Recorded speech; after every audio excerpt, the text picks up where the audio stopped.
You wanted the best. You've got the best podcast. The hottest podcast in the world.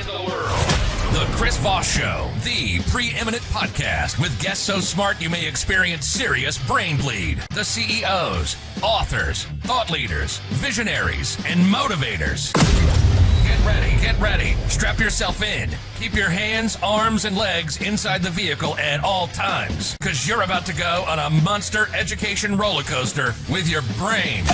Now, here's your host, Chris Voss. Hi, folks. It's Voss here from the ChrisVossShow.com. .com. There you go, folks. Ladies and gentlemen, welcome to Big Show. I just do it different every time. So there you go. You got the operators things. We were joking before the show about how our current guest that we have coming on has got a little puppet or a Muppet. He was talking about his fascination with the Muppets. And we've joked that we should do the whole show in opera singing, where everybody, myself and the guests, have to do the whole show singing operatically. What is that even a word? But now I've got a new idea. We should have guests come on that where we talk with puppets. And so me as a host, I ask questions in puppet with a puppet, and then the guest has to answer puppets. It could, it'd be like Sesame Street, only grown-up style, which I don't know if it's very Avenue Q, I think, is the closest to that. There you go. Some say I'm a puppet.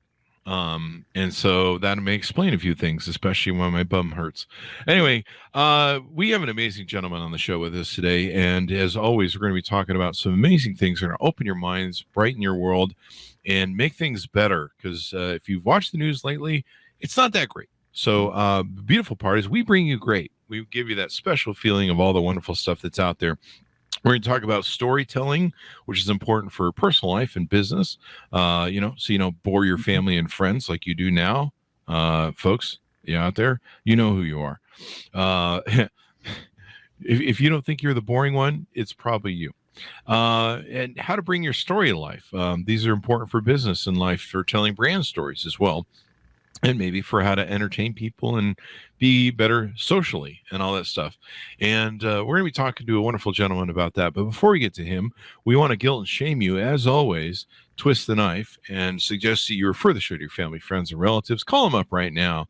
Grab their phone and just download the Chris Voss Show onto it and subscribe them on the iTunes there. Give us a 5-star review. Go to goodreads.com/Chris Voss, youtube.com/Chris Voss, linkedin.com/Chris Voss. And Chris Voss 1 on the Tickety-Talkety channels there, where those kids do all the weird dancing and stuff, and I still don't understand it. He is an amazing gentleman. Grant Johnson joins us on the show with us today. He's a guy who does voiceover, or a voice actor, as they like to call it in the official business world. He is a voiceover actor helping independent creators bring their stories to life by lending his voice to 10,000 projects, from commercials to animation. And we're going to learn how he does it and why he does it and how to be better at using our voices maybe and telling our stories as well. Welcome to the show, Grant. How are you? Thanks, Chris. Glad to be here. It's wonderful to have you as well. And it sounds like you're coming from your set there. I noticed you've got some soundproofing on the walls there and all that sort of good stuff. Yeah. I've got a little bit more treatment than what I would have had at basically earlier on in my career, because that's one thing that you kind of have to learn yourself is, how sound treatment works. And it's not just, I need to have something that can record me. Yeah, we see that a lot in podcasting. Everyone's like, I bought a $5 mic from the dollar store, and or I'm using my phone, and I'll just publish this shit. And then they wonder why no one listens to their podcast. I've listened to some podcasts. Some people are like, hey, listen to this podcast I was on, Chris. And I'm like, have you heard the audio on that? It's unlistenable. Jesus, it's like running screech things across my chalkboard. So, Grant, give us your .coms. Where can people find you on the interwebs? Sure. So my website is grantjohnsonvo, like in voiceover.com. And so people can hire you for voiceover. Give us a 30,000 overview of all the different aspects of what you do. Yeah. Voiceover, it's a wide variety of things that you can get into nowadays, just because there's so many different places that people are going to be advertising and making content on. Mm-hmm. So any place that you've ever heard anybody talk, for the most part, you could find work in voiceover. So TV, radio, over the top, which is basically the streaming services like Netflix and Hulu, those kind of things. Streaming radio, getting work in audiobooks. Anytime you call a business and you get like a phone tree, the IVR system, that's going to be a voiceover.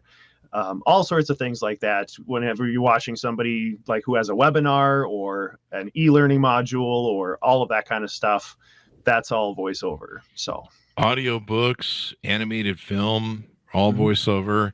It's quite the business. In fact, animation has kind of really saved a lot of Hollywood careers and stuff. Yeah. The animation of TV. I mean, some of those voiceover actors for some of those TV shows, like I don't ever watch them, but you know the animated ones. The big, like Mila Kunis, she gets paid like $250,000 an episode. And they've been doing it for like 20 years. It's I think animation TV almost has a longer run than the 7-year run of most sitcoms. So there you go. Mm-hmm. Yeah. So people can reach out to you. They can hire you. Say, hey, I want to do this thing for you. I guess if I ever get sick, we could just hire you to do the voiceover for the show. And pretend to be me, and we'll just play like a video in the background of me talking. And people are like, why doesn't his voice and mouth sync up? Yeah, how doesn't match? Yeah, which is pretty much every other show anyway, really, when it comes down to it. Yeah, that happens. That's a good question. I'll wing at you first. Is AI changing your business and helping line that up with voices and mouse and everything else? Yeah, so the thing about AI is that right now there's a lot of ethical dilemmas on the side of the professionals, the people who've been in this game the longest. And really it boils down to kind of four or five things. I can't remember exactly. I'll list them off and then we'll figure out which one it is. But basically the things that there are potentially wrong with using AI currently include the likes of compensation, control, transparency. There's one other one, and these are all on copyright. No, I'll look it up because it's the NAVA. I know there's a big strike that was going on with all this stuff over AI in Hollywood, where they were concerned about their images being used and being paid for it. And I guess kind of one of the deals was the Hollywood studios are starting to do a thing where they were starting to keep these files, like with Han Solo. I guess the studios back, I think it happened with Over the Crow when he died, and they needed to be able to finish the film. And so what they've started doing is creating these huge libraries of all of the facial movements and body movements of actors, right? So they can just they recreated who was the gal from Star Wars, and she was in like 2 or 3 Star Wars films afterwards. Yeah, so that's actually the one that I forgot. It looks like. Oh yeah. So consent. Carrie. Consent. Yeah. You need to be able to consent to the work that's being done. So there's some of these projects where they'll do what you just explained. They'll take a 3D rendering of the actor and they'll record as much as they need to in order to get the visual side, and then there's AI nowadays that if you have a 3-second clip of somebody talking, you can basically mimic their entire range of their voice. Wow. So you need to be able to consent to what kind of work is being done. And that also includes things like NSFW work, stuff that's not safe for kids. Yeah.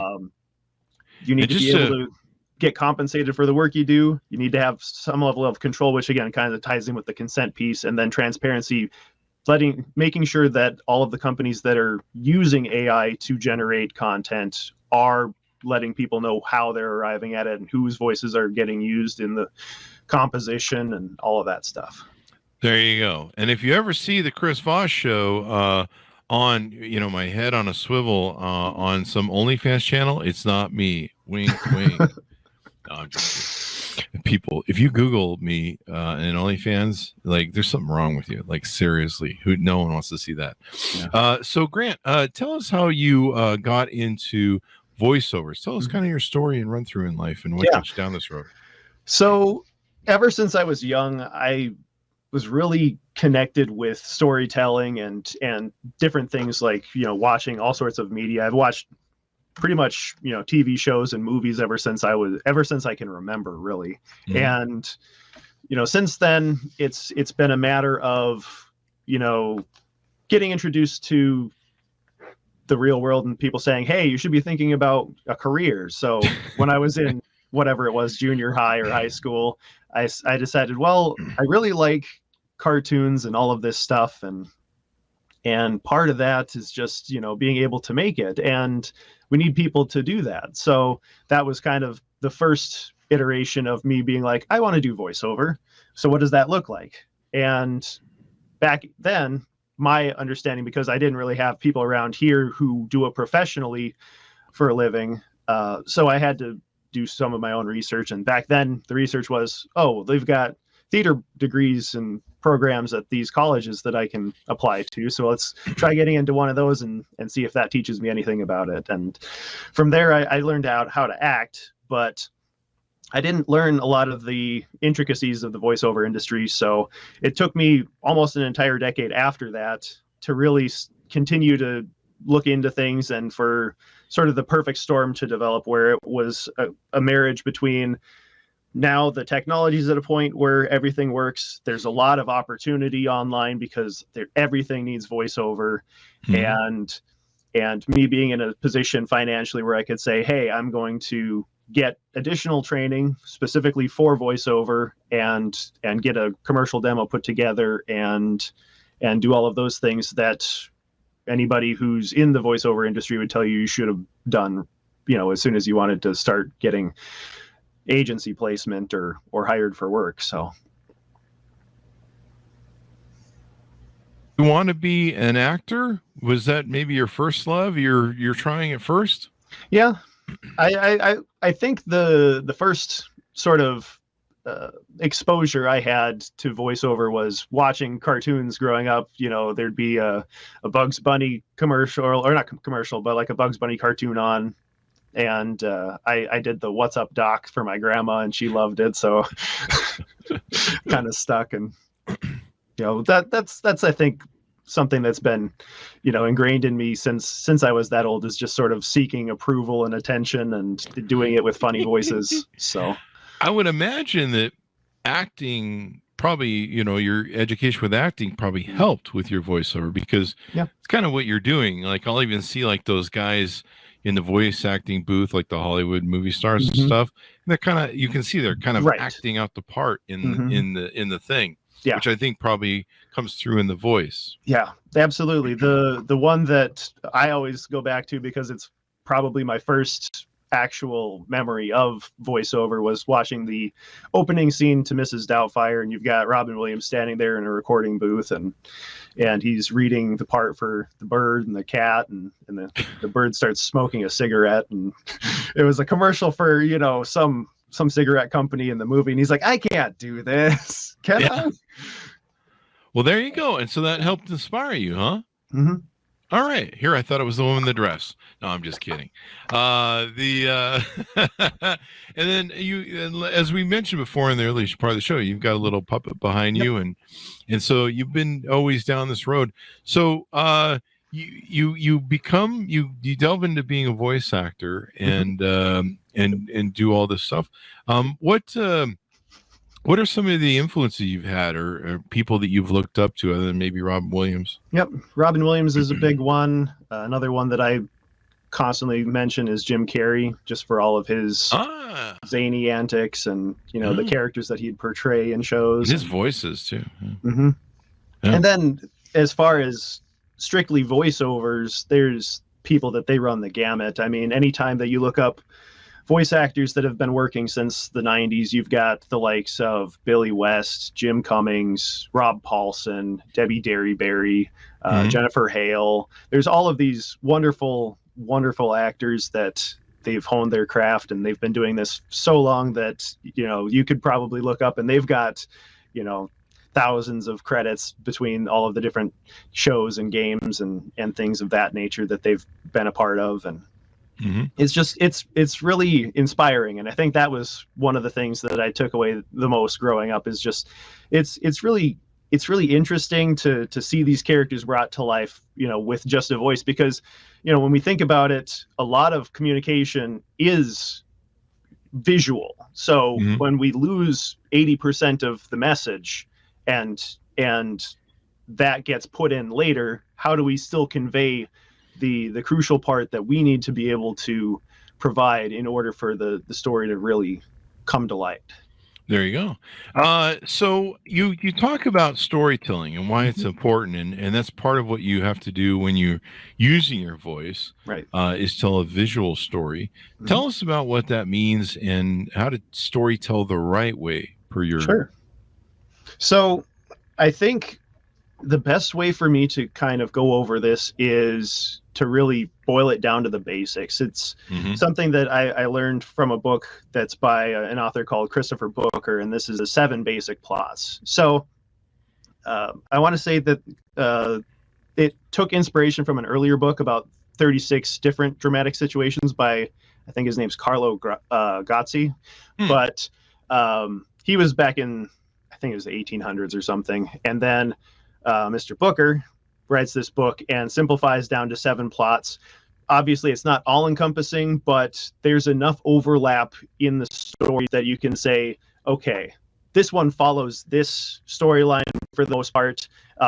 You might even have a combination of several different ones going because you've got subplots and all of that kind of thing. But the 7 basic plots that are outlined in that book are overcoming the monster, the quest, the voyage and return, the rags to riches, the comedy, the tragedy, and the rebirth.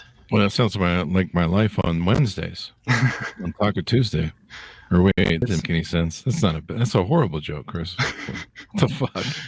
Sometimes I just make up shit and it just doesn't work. So there you go. But maybe it's funnier that way. I don't know. But yeah, and the interesting thing that I think about all of them is that even though they aren't all the same story, most of them do follow a similar sort of plot development. So it's kind of a roller coaster that you go on. You always see kind of a graph sketched out of people saying, okay, this is what a plot looks like. But the way that again, Christopher Booker has it in that book is you've got sort of the initial phase. It's a call to action or whatever you want to call it, where the protagonist is introduced to the idea of whatever it is that they're up against, or has some reason for branching out and going off on this adventure. And from there, we transition to a dream state, which they're kind of naive or oblivious to the world around them and the potential pitfalls that they might run into. But they're also kind of impervious to any damage during this phase. Like nothing bad ever happens in this phase. It's always afterwards. So then we've got the frustration phase. This is when they're actually introduced to the troubles in the world and they have to go up against, possibly the big bad, and they basically just get life lessons handed to them one after another, and that takes them from the frustration phase into the nightmare phase, which is as they're going through the nightmare phase, this is kind of the valley of despair, so to speak. This is the time when, all of the pieces are kind of not just not fitting together, they're going off in their own separate ways. And it's like, how are we ever going to reach the point where we can overcome this? But something happens either in that phase or transitioning into the next phase, which is sort of the resolution of the story, which everything kind of comes together. The bad guy gets foiled, or if this is a tragedy, it's going to be from the perspective of the bad guy, and we're going to say, oh, look, there's nothing left here, so I'm gonna either wish to die or let everything just kind of fall apart. So you just described my first 10 marriages. but the thing about the tragedy plot line is that it's always something that the main character could have avoided, but they chose to do it instead. So once again, there you go. So this is pretty interesting, man. Do you coach and counsel companies or people on how to do voiceover, tell better stories and things like that?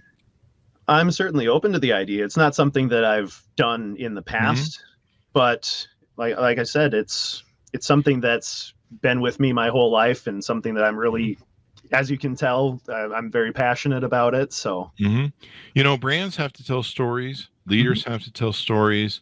Leaders have to know how to lead. Part of their, knowing how to lead and is about communication. And so using their voice in authoritative ways, that sounded really fascist, authoritative ways. You always do what I say or else. I'm doing my Mussolini there. That's not very good. But empathy, communication, communicating passionately, also being able to tell a story, because you get your message across, and inspiring people to go to the next thing.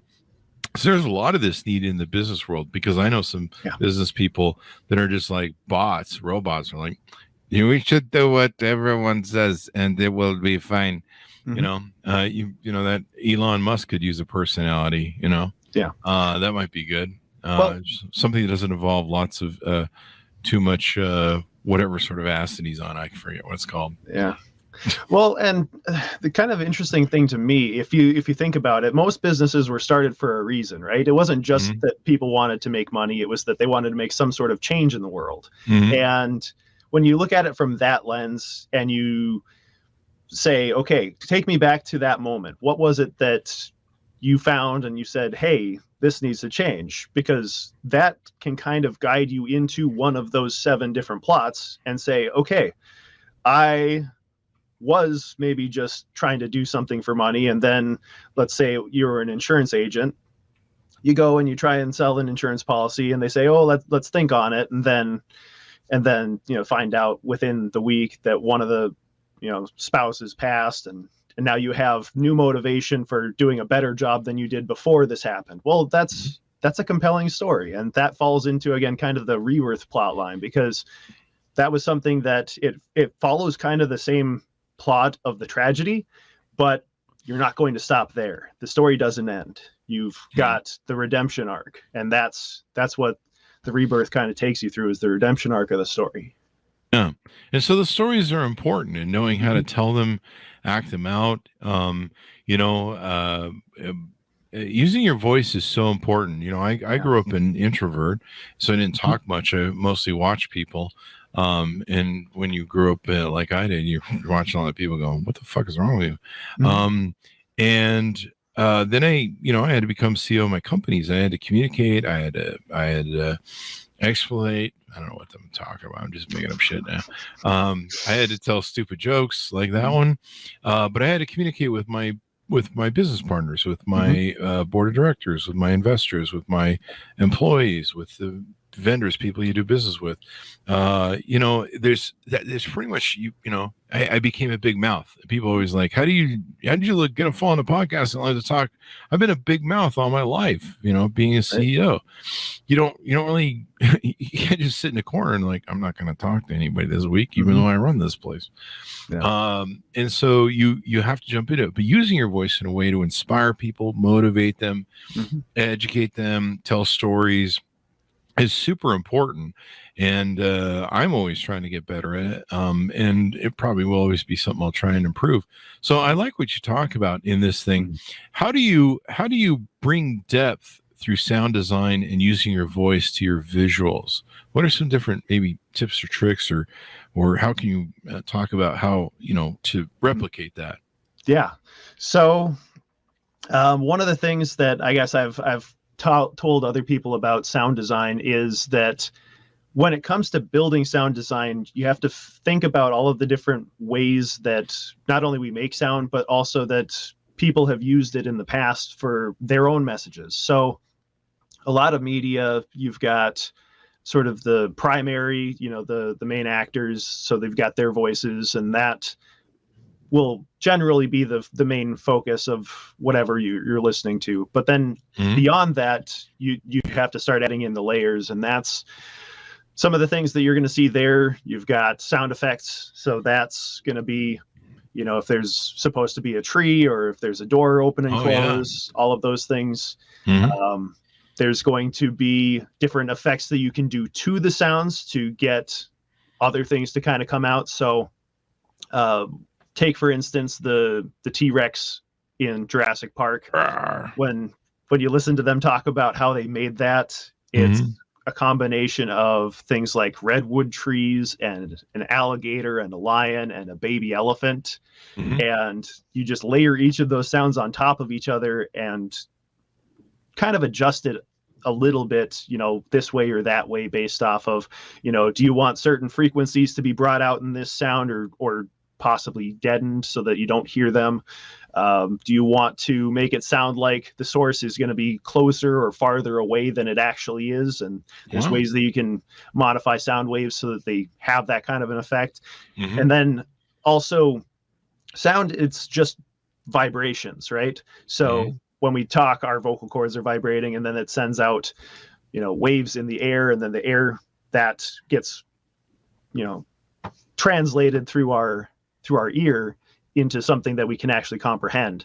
And knowing that, you can also adjust things with sounds so that it makes it sound like it's in a different environment. So that would be like reverb is kind of the big thing there when it comes to ways that you can, change the sound, and then it'll make it sound like you're actually in like a cathedral or maybe a bathroom or, just some other place other than where you are, based off of how the sound is responding to that input. So that's what I need. I need a anti-bathroom thing so that I usually leave voicemail messages because I'm like, not on phone voicemail, but on like Messenger. Oh, okay. So, cause I'm too lazy to type. Right. I don't have that kind of time. And plus, I have giant ass fingers. And so, and I come from the old world where if you like people, you call them, you're like, hey, how's it going? Hey, like all my friends, we call each other and stuff. But, there's some people in this world, it seems like a lot nowadays, are like, oh my God, talking to people is scary. Danger, stranger danger. You're like, me, man. What the hell? We're friends on Facebook. But I like talking to people because I can hear their inflection. Because I've been bad sometimes when I write to somebody and, if the inflection's not there, they're like, did you just insult me? And you're like, no, I was telling a joke, eh? And they don't get it. So I like inflection more as a comedian. But being able to have that conversation, have that intonation in your voice, the inflection and stuff, I imagine that's kind of hard to develop for people. Yeah. So the way that I guess it was explained to me, if you have a background in music, it's a lot easier to get into something like voiceover than it is for somebody who's, never sang, because people might tell you, oh, well, you've got a great voice, you should do voiceover. And first and foremost, the thing that you want to focus on with voiceover is the acting, because again, that's the basics. That's the way that we can get people to actually believe that we're coming from one frame of reference or perspective or anything like that, versus like, oh, this is just some guy reading a script. Like anybody can read a script, not everybody can act. And being in music, again, the way that helps is it helps you sort of understand the difference in pitch. So not just pitch, but then there's also volume. So being louder or softer, having a certain timbre. So making your voice sound one way versus another. And that's kind of a distinction between, if you're using chest voice or if you're using head voice, or maybe the mixed voice, which is between the two. Adding different kind of textures, like people say, oh, this has like a rasp or a gravelly sound. Like, okay, so what does that sound like? And how do you do those things without making it hard on your vocal cords? Because there are some things, you can make any sound you want, but can you do that for hours on end and not kill your voice? Yeah, that's true. I suppose if you could do certain voice, like I've seen some of the different people that do those voices, like Man of the Hill and The Simpsons and stuff, and I'm like, how do you do that for a long time? It's got to be the best one that I know of is, I think it's Maurice LaMarche. He does a lot of belches, and it's like he the way that he's described it is it's like tooth and throat singing. So like the thing where you've got like kind of the weird sort of like rumbly kind of growl thing going on in your throat, and then you just start like making weird shapes with your mouth, and that's how it kind of plays out. And so he used that for the belch in Elf when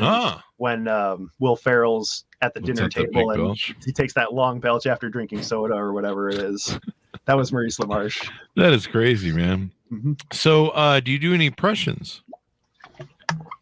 Or do people need to learn to do impressions? I certainly do some impressions. I'm a big fan of Jim Henson and all of his work, so I've done my best to try and learn how to do Kermit the Frog. You know, everybody, that's one of the ones that. There you go. Whoa, you got me there. And he's also got, you know, Rolf the dog. He's a little bit more gruff, but he's a piano player and he likes making music.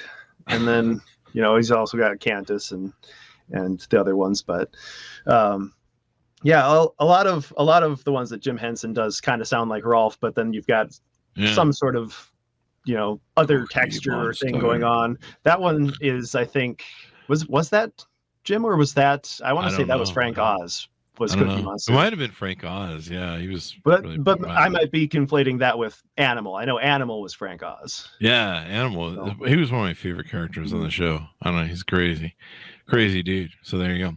Mm-hmm. So how can people apply some of the stuff we've talked about, some of these techniques and different things into their life or projects they're working on? How can people apply it in their own lives? I think the best thing is, again, just kind of understanding why you're telling different stories and you know, is it you're trying to connect with people, or you're trying to inform people about stuff? And you know, once you have that in your mind, then you can kind of take that and say, okay, from here, because I'm trying to educate somebody, we want to make sure that everything can be heard, right? So we're going to use kind of a neutral tone of voice, something that's not going to be, you know, too loud or too soft. We want to be kind of right in the pocket, and we want to make sure that we enunciate well, but we also want to emphasize the words that are going to be the ones that they want to know, so that they don't have to keep rewinding and go, oh wait, what did he say? I kind of fell asleep there. And so, you know, and just kind of keeping that kind of stuff in mind. If you're, you know, giving a speech or a presentation and, you know, in real time, just knowing that, okay, this is why we want to emphasize these words, is because these are powerful words. These are important ones that we want people to remember when they leave here. And you could coach speakers too. I know a lot of speakers that I have as friends that do speaking, and, you know, part of it is storytelling, telling great stories when you speak, but also it's the inflection of how you use your voice. I know a couple speakers, they just yell the whole time, which I'm not sure if they even inflect, but I think they do, but there's usually a lot of yelling going on. And even, you know, something like that, you know, if they do just their full volume the whole time, there are some techniques that voiceovers use that I know just you wouldn't learn about them in everyday life. One of them is strophonation. Strophonation. Yep. So I think I got that once from a hooker in Thailand. Yikes.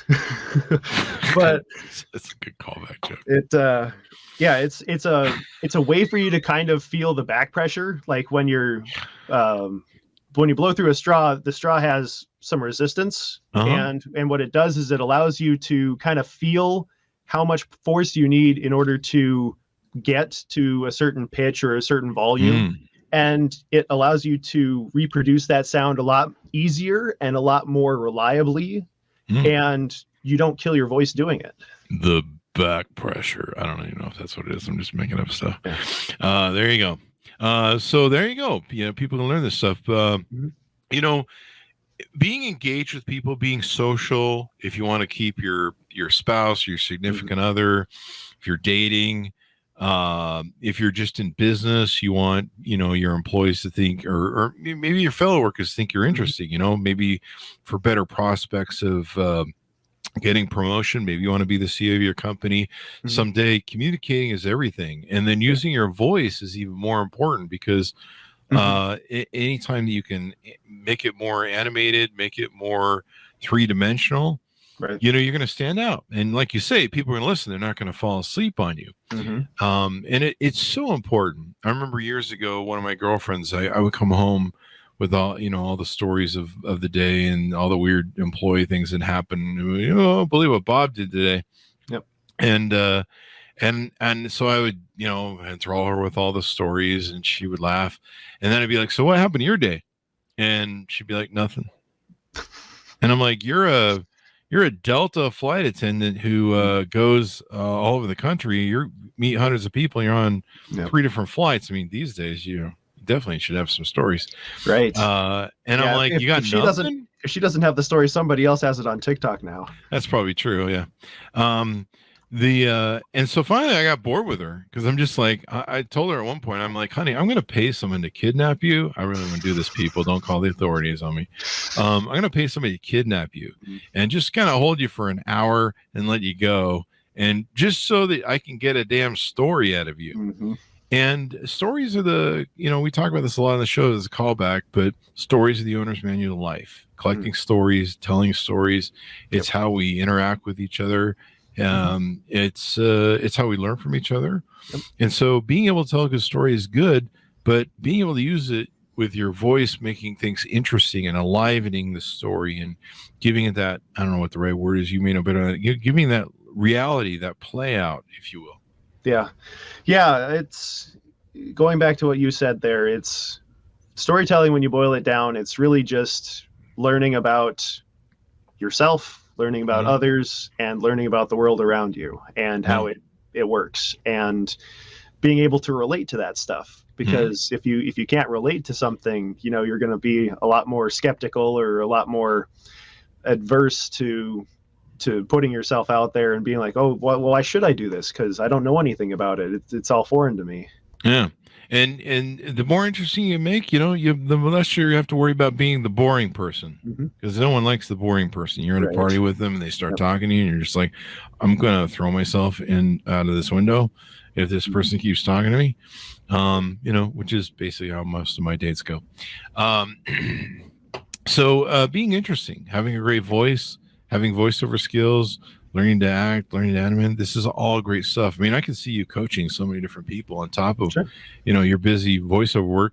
You do audiobooks, I think you said, and you've worked on about 10,000 projects. You want to tease out anything you really enjoyed doing? Well, I haven't worked on 10,000 yet, but the goal is to, before I leave this world, there'll be 10,000 things for people to listen to. So, okay, I read that wrong. Yeah. So give us your final thoughts as we go out and pitch out to people to reach out to you and see if they can do business with you. Yeah. Again, everything comes down to building a relationship. I know that I'm not meant to work with everybody, but again, if I'm going to be doing 10,000 projects over the course of my life, I need people to help. And if you're one of those people who feels like, this would be some sort of a mutually beneficial relationship, I would love to help you with whatever it is you've got going on. If that is, your own commercials because you need to get the word out about your products, or if you've got a product that's in development, but you need voices for it because it's some sort of a media thing and you need voices for that to, really put the characters together and tell the story the way that it's meant to be. I'd love to help out. Again, my website, that's grantjohnsonvo.com, VO as in voiceover. And if you follow that link, that'll take you to, I've got my commercial demo on there. I've got my contact information and I've got my social media channels. So, and if you don't want to do that in order to find me on social media, my social media handle for voiceover is always going to be @GrantJohnsonVO. There you go. And I guess you give some advice on tips on your YouTube channel. I just pulled it up here. Me? Yeah, I guess you give some advice and stuff on your YouTube channel as well. Yep. I've got one of my talks on there about, that was the one I was telling you about, that I kind of went over some of the storytelling in sound design. So I did that talk for some indie game developers, and awesome sauce. That, so. Well, Grant, this has been very insightful, and hopefully we taught some people to not be boring, eh? Well, I know a lot of people that need to not be boring. Yeah. There you go. So thank you very much, sir. We really appreciate it.